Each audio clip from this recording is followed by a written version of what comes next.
मुख्यमंत्री योगी आदित्यनाथ बोल रहे हैं। पूज्य संतजान अवधेशानंद गिरी जी महाराज, पूज्य स्वामी कैलासानंद ब्रह्मचारी जी महाराज, पूज्य संतजान सदगुरु श्री रितेश्वर जी महाराज, इस संपूर्ण कार्यक्रम के आयोजक आचार्य श्री प्रमोद कृष्णम जी, देश के अलग अलग कोने से उपस्थित सभी पूज्य संतजन और आदरणीय प्रधानमंत्री जी के स्वागत के लिए, अभिनंदन के लिए संभल, अमरोहा, मुरादाबाद और आसपास के जनपदों से सभी उपस्थित बहनों और भाइयों, आज आदरणीय प्रधानमंत्री जी का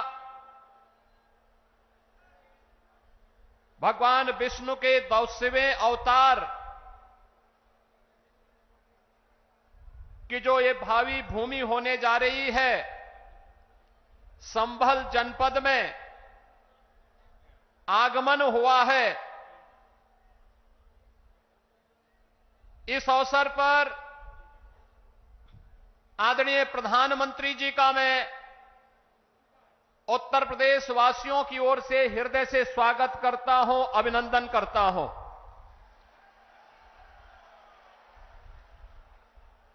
अयोध्या में 5 सदी के इंतजार को समाप्त करने के उपरांत प्रभु श्री रामलला के भव्य मंदिर को बनाने और रामलला को विराजमान करवाने के उपरांत पहली बार संयुक्त अरब अमीरात के अबू धाबी में भगवान श्री नारायण के ही भव्य मंदिर के भव्योद्घाटन कार्यक्रम के उपरांत आदरणीय प्रधानमंत्री जी का आगमन इस संभल जनपद में हुआ है।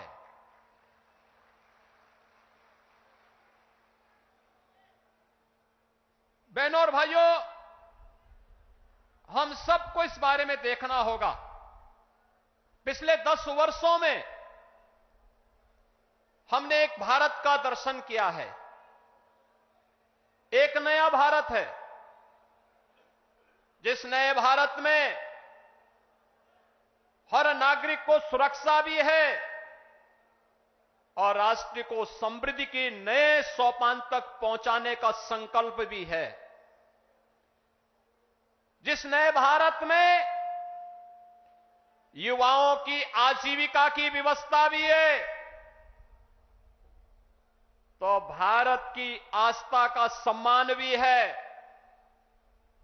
आस्था का सम्मान किस रूप में? काशी में काशी विश्वनाथ धाम, अयोध्या धाम में रामलला का पुनः विराजमान होना, केदारपुरी और बद्रीनाथ धाम का पुनरुद्धार का कार्य संपन्न होना,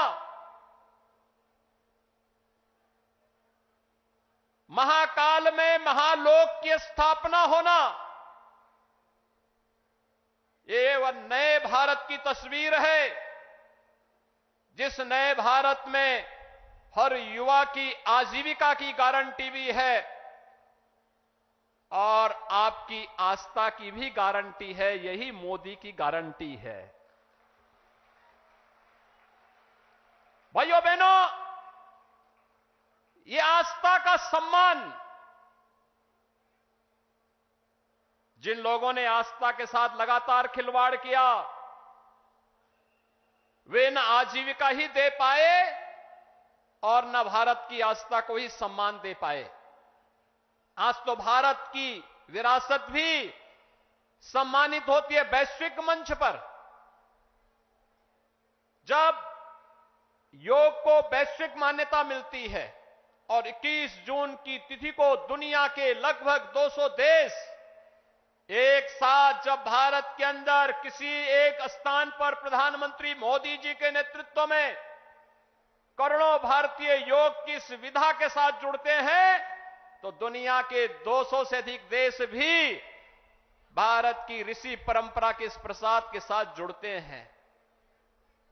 कुंभ का आयोजन यूनेस्को के द्वारा मानवता के मूर्त सांस्कृतिक धरोहर के रूप में से मान्यता देना हो, या फिर अबू धाबी में भी किसी हिंदू मंदिर का होना जो कभी कल्पना थी, आज वह साकार हो रही है।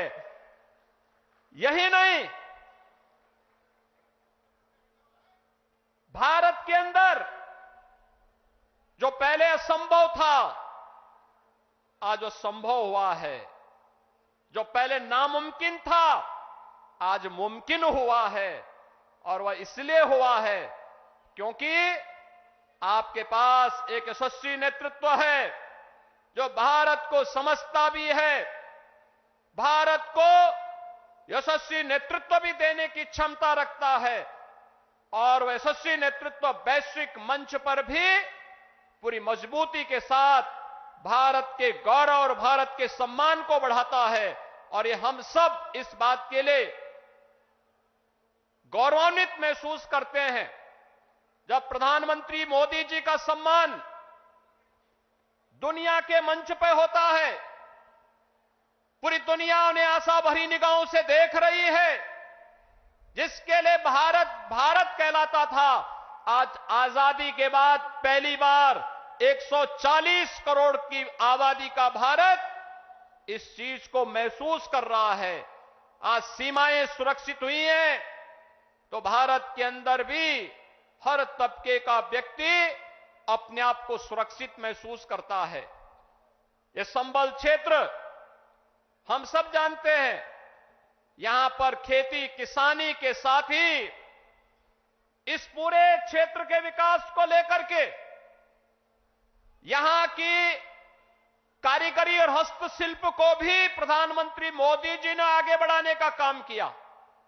पीएम विश्वकर्मा योजना के माध्यम से जो पहले यहां पर तकनीक नहीं थी, आज कॉमन फैसिलिटेशन सेंटर बना करके संभल जनपद के अंदर भी बटन बनाने की परंपरागत व्यवस्था को नई तकनीक के साथ जोड़ करके वन डिस्ट्रिक्ट वन प्रोडक्ट और पीएम विश्वकर्मा के माध्यम से आज वह भी वैश्विक मंच पर चीन को प्रतिस्पर्धा दे रहा है। मुरादाबाद का ब्रास का आइटम हो या अमरोहा का ढोलक, यह एक नई पहचान के साथ आगे बढ़ रहा है। ये चीजें पहले भी थी, लेकिन जिस निराशा और हताशा में थी, आज इस नए भारत में एक गरीब को मकान भी मिल रहा है, तो इंफ्रास्ट्रक्चर के बड़े बड़े कार्य भी हो रहे हैं।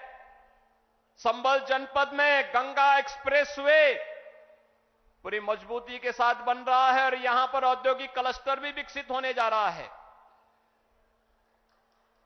आने वाले समय में संभल से प्रयागराज की दूरी, और 2025 में जब प्रयागराज कुंभ होगा, हमारा प्रयास होगा, उस समय डबल इंजन सरकार का प्रयास है कि उस समय प्रयागराज में गंगा एक्सप्रेसवे से पश्चिमी उत्तर प्रदेश और देश के अन्य भागों के लोग प्रयागराज पहुंचे। प्रयागराज की दूरी को न्यूनतम करने की दिशा में यह एक नया प्रयास प्रारंभ हो रहा है और गंगा एक्सप्रेसवे इसके लिए आपके लिए तैयार होने जा रही है।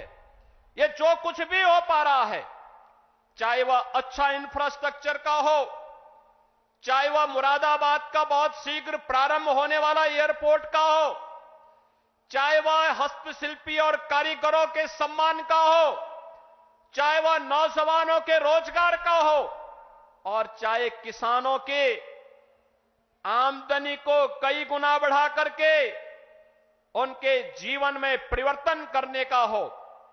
ये सभी कार्य ये नए भारत की एक नई पहचान बन रहे हैं और ये संभव हुआ है आदरणीय प्रधानमंत्री जी के यशस्वी नेतृत्व के कारण आज प्रधानमंत्री जी का आगमन इस भगवान विष्णु के 10वें अवतार के रूप में भगवान कल्कि, जिन्हें भारत के शास्त्रों ने, चाहे वह महाभारत हो, श्रीमद् भागवत महापुराण हो, स्कंद पुराण हो, विष्णु पुराण हो या अन्य जितने भी ऐसे महत्वपूर्ण शास्त्र हैं जिनका बहुत स्पष्ट कहना है कि कलयुग और सतयुग की संधि काल में, युगाब्द के अंत में भगवान कल्कि का अवतार अवश्य होगा और इस धराधाम में पुनः सनातन धर्म की स्थापना का जो कार्य उस समय अधूरा रह गया है वह उनकी कृपा से संपन्न होगा। तो ये मान करके चलिए कि अयोध्या धाम में रामलला के विराजमान होने के बाद प्रधानमंत्री जी ने जो शुरुआत की है यह वहां से उसकी शुरुआत है और यह होकर के रहेगा। आज आदरणीय प्रधानमंत्री जी शिला रखने के लिए स्वयं इस कल्कि धाम के इस आयोजन में यहां पर उपस्थित हुए हैं। मैं आप सभी श्रद्धालुजनों से, प्रदेशवासियों की ओर से आदरणीय प्रधानमंत्री जी का संबल जनपद की इस धरती पर हृदय से स्वागत करता हूं, अभिनंदन करता हूं। धन्यवाद। जय जय श्री राम।